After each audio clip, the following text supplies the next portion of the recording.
સવારના પોરમાં ધંધે જવાની જગ્યાએ આ ભાઈ એના પિયરમાં વાત કરે છે. હું જોજો હમણાં તમને ફાઇનલી એ જ અરે મારી જીઠાણીની તો ક્યાં તો વાત જ કરો છો. હા એવું જ થયું તું છે ને. કોણ મારી નણંદનું કોણ? જરાય મારી ખોટું નણંદ તો નહીં. આવી હતી ને તો બધું એનું ઘરનું જ આમ જ તે 2 મિનિટ રહીને ફોન કરને. હા કરું મમ્મી હડ થોડી વાર રહીને જો. એટલે પાછો ફોન કરું આ છું. મારી વાત બિલકુલ સત્ય જ નીકળી ને.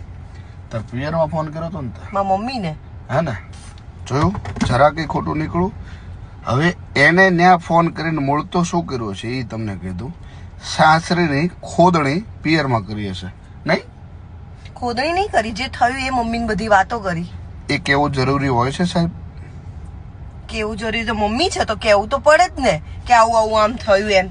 અચ્છા, તો ઘણી ખરી એવી વાતો છે કે જે સારી સારી છે એ કે તાર મમ્મીને બધી વાત મમ્મીને કહેવાની, એ ટુ ઝેડ સાસરીની બધી જ વાત કહેવાની. એટલે હું આ બધી મમ્મીઓને એક રિક્વેસ્ટ કરું છું કે દીકરીને સાસરીમાં ગયા પછી વહુ થવા દો. એને સાસરીનું શું થયું શું ન થયું આ અપડેટ લેવાનું બંધ કરી દો. એમાં જ ઘરની અંદર ઝઘડા થતા એમાં જ હોય ઘરની છે. અંદર ઝઘડા થતા હોય છે. આ એક ખાસ રિક્વેસ્ટ છે મમ્મીઓને. સાસરીની અંદર એમના મમ્મીનું ચાલતું હોય ને મમ્મી પ્રમાણે દીકરી ચાલતી હોય હા, છે. એટલે એ હવે ના કરશો મિત્રો. આપ સૌને ખાસ વિનંતી છે, વિડીયોમાં સાચી વાત હોય તો કોમેન્ટ જરૂરથી કરજો. જય માતાજી.